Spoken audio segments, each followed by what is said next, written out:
Hello, friends. So, it is Halloween. Happy Halloween to all of you. It's been a bit since I've actually posted here on YouTube because typically, lately, if you've been following me, you know that I've been actually just doing a daily share on my personal Facebook page and recording it from there and then sharing it with you all here on YouTube because it makes it easier to not have to do a lot of different videos. And if you know me, you know I've actually given myself a 365-day challenge, which is to go live on my personal page every day for 365 days. So on October 27th, that day marked 5 more months to go. And so I have quite a while to go. And what's likely going to happen is that once I'm finished with that challenge, then I'm going to start going every day on YouTube. Now, I have to have 1,000 subscribers to go live. So I would really like to go live. I like the lives. I prefer that rather than recording videos. But I'm happy to record videos if that's necessary. So if you haven't subscribed to my channel, please do. It would be a total honor. And I would feel so happy to be supported in my reaching the 1,000 subscribers so that I can go live every day on YouTube. And I hope to meet that 1,000 subscriber mark at least by 5 months from now. So by March 27th, so that meeting March 27th of 2022, because then I can just start hopping over here and go live every day on YouTube. What's so nice about that is that I can keep you up to date on the transits every day. And they don't have to be long videos. Sometimes they are, sometimes they aren't, at least on Facebook so far. So anyways, this is the thing though, is that Facebook used to let me record those daily sharings on Facebook on my personal page, but now suddenly they changed their settings and now I can't record them. So I wanted to make a special video to come here on YouTube and connect with you all and tell you a little bit about what's going on right now in the current planetary transits, but also want to send you an invitation to join my Facebook group. It's a free group and it's called The Labyrinth, A Journey Through the Eclipses. It's basically a community that I'm building to have support and share support as well, if you would like, around eclipses. So this is the thing, it's an ongoing group. And you can post there, you can ask questions there if you like. I'm going to do some free lives in there as well, sharing information about the eclipses as we go along. If you don't already know, we're actually weaving in some a new eclipse season this month in November. On November 19th, we're going to have our first full moon partial lunar eclipse in Taurus. Now the nodes of the moon are still in Gemini Sag, but they're at the very late degrees. Well, I should say early degrees, because if you don't already know, the nodal axis actually moves backwards. So the nodal axis is pretty much around 1 degree of Gemini and Sag right now. And so the full moon is going to be just over 27 degrees of Taurus. And if you don't already know, what makes an eclipse is that the sun and moon are either in a conjunction or an opposition within 10 degrees of the nodal axes. And so even though the nodes are still in Gemini and Sag, we're still now starting to have this eclipse in Taurus. Now, the nodes of the moon are going to shift on January 19th of 2022, and the nodes will shift into Taurus and Scorpio.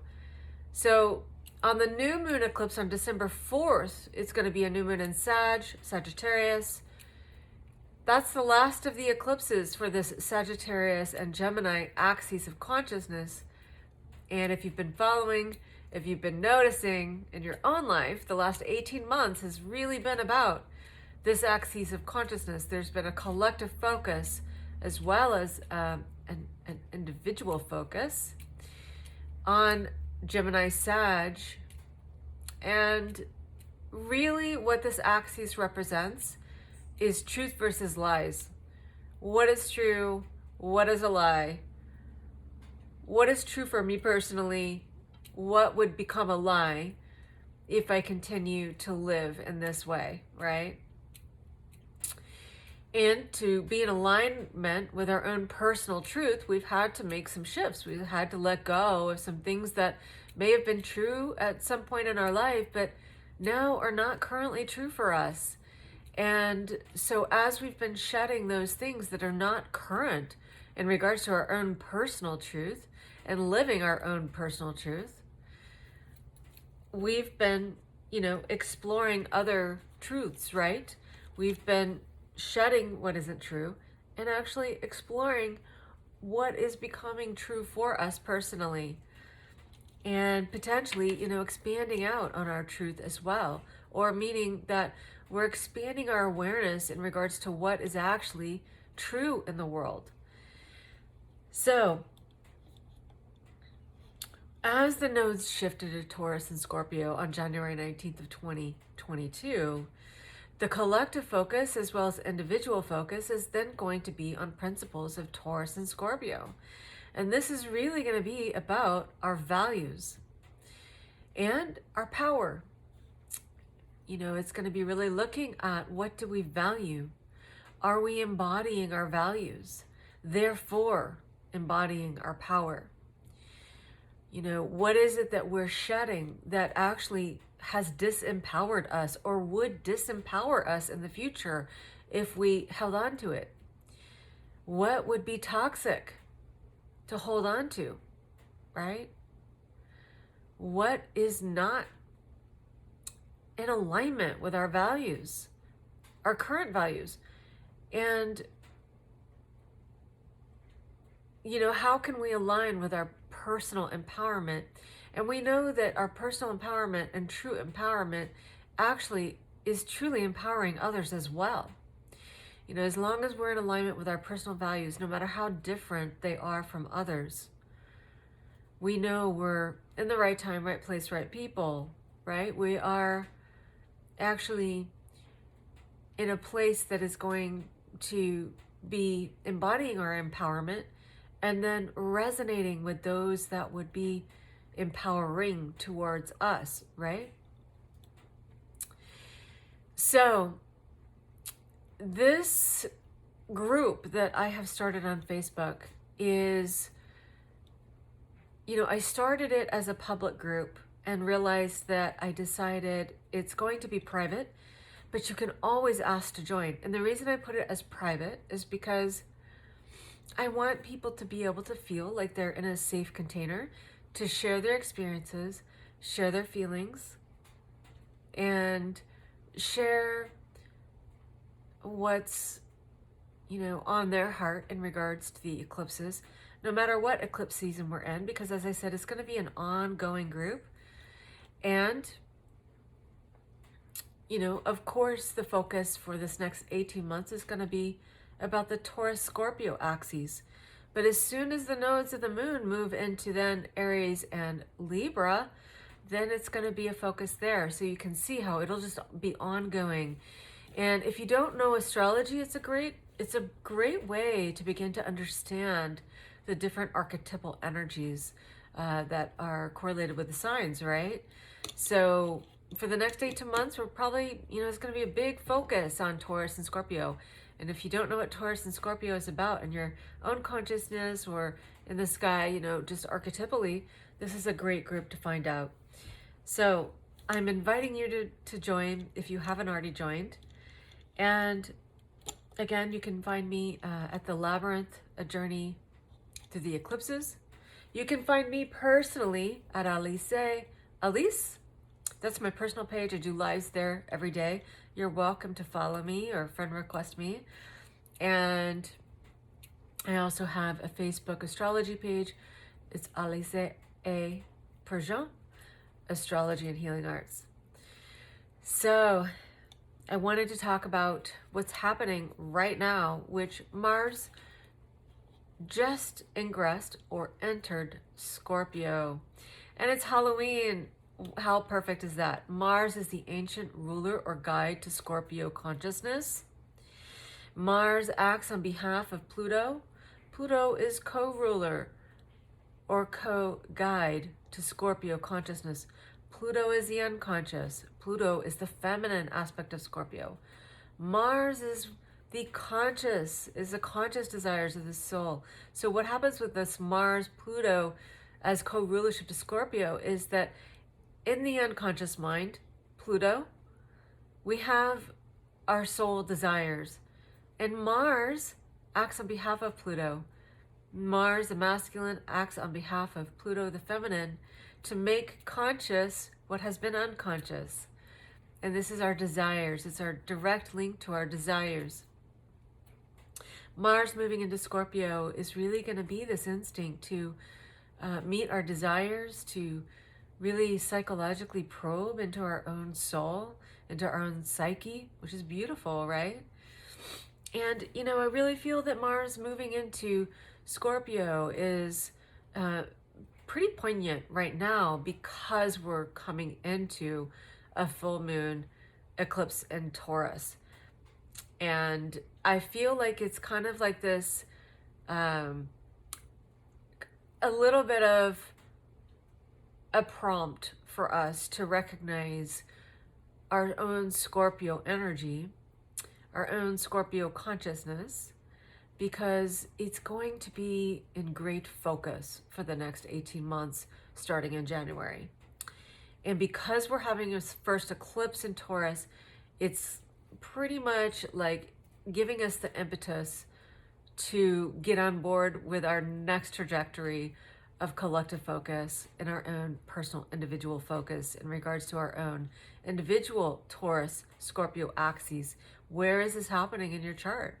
So if you don't already have a copy of your chart, you can go to astro.com. This is a free service. This is an incredible website. You can find out all kinds of astrological information on there.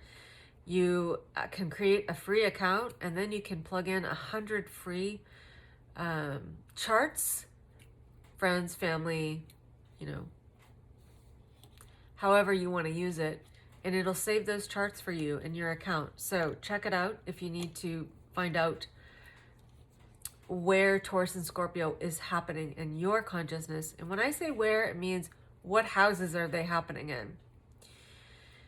And so the houses are the aspect of life that consciousness is being applied to in your personal life. So this gives you some real deep clues around your own Taurus and Scorpio consciousness and how you're working with that in this lifetime.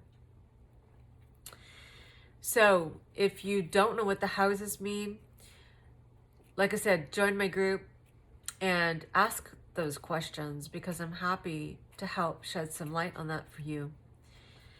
Now, Mars is in Scorpio. We're going to have a new moon in Scorpio on November 4th. And, you know, that new moon is interesting. I'm going to make a separate video about that. So just be aware. But, you know, I was looking at the new moon chart for Scorpio as well as the full moon chart, which is the eclipse chart on November 19th. And I was really noticing this interesting connection with Mars and Saturn and Mars and Uranus. So Mars makes a last quarter square to Saturn on November 10th at 7 degrees. So Mars is at 7 degrees Scorpio, Saturn is at 7 degrees Aquarius. This is really approaching finishing some chapters in whatever new karmic cycles you've been creating for yourself. Now remember that Saturn is related to karma, and all that means is that Saturn is the part of our consciousness that builds things. And we actually build things when we actually engage our Mars. when we act on our instincts to go after what we want, which is Mars, we start building something in the outer world, right? So Mars square Saturn is really finishing up some chapters around really what we've been building. I think I got something in my throat. I'm going to take a minute. I'll be right back.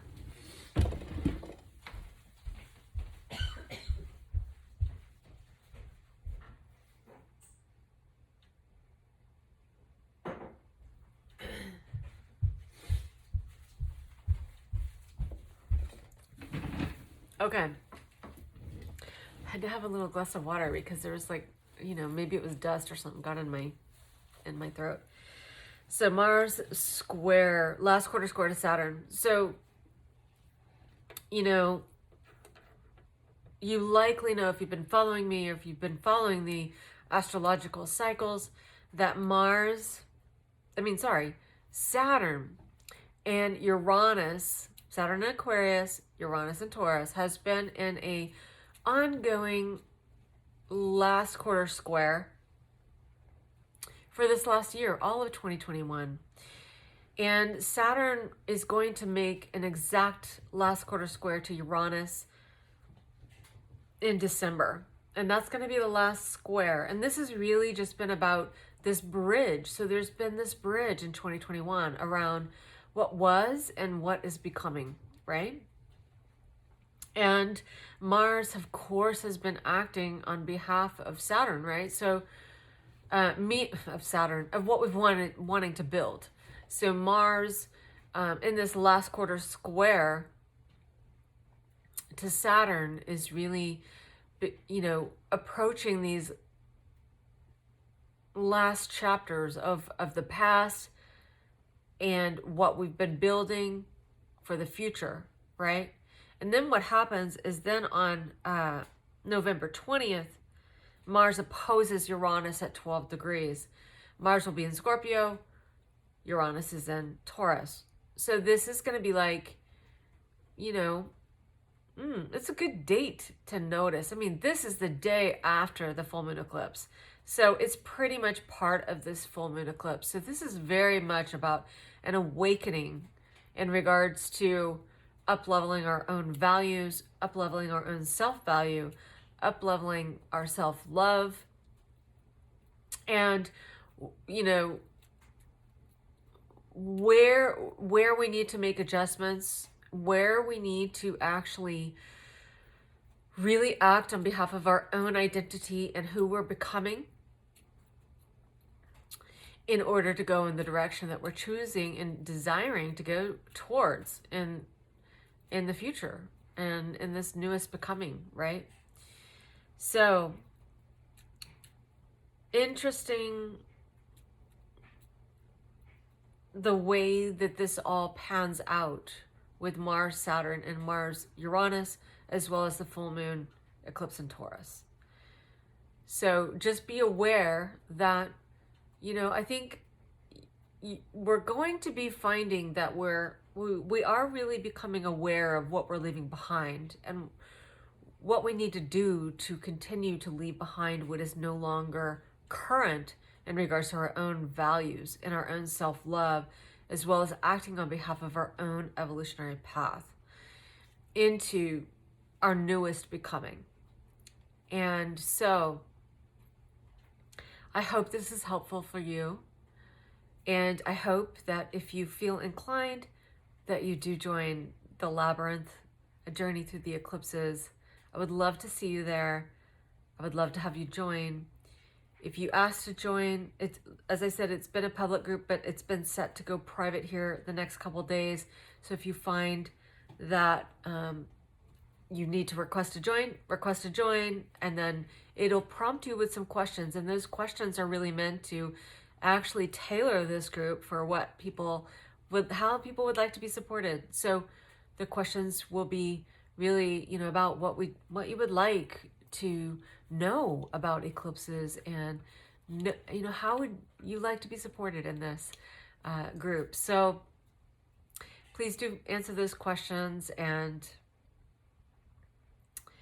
Thanks so much for watching. Please share this video if you feel inclined. I'm really excited to create a nice community here in the Labyrinth, a journey through the eclipses on Facebook. And also, if you feel inclined, if you got something out of this video, as I said, please share it, comment, let me know your thoughts. I'd love to hear. Like the video, subscribe to my channel if you feel inclined. I would love to have you following me and following the current planetary transits. And happy Halloween, and I look forward to seeing you on the next video.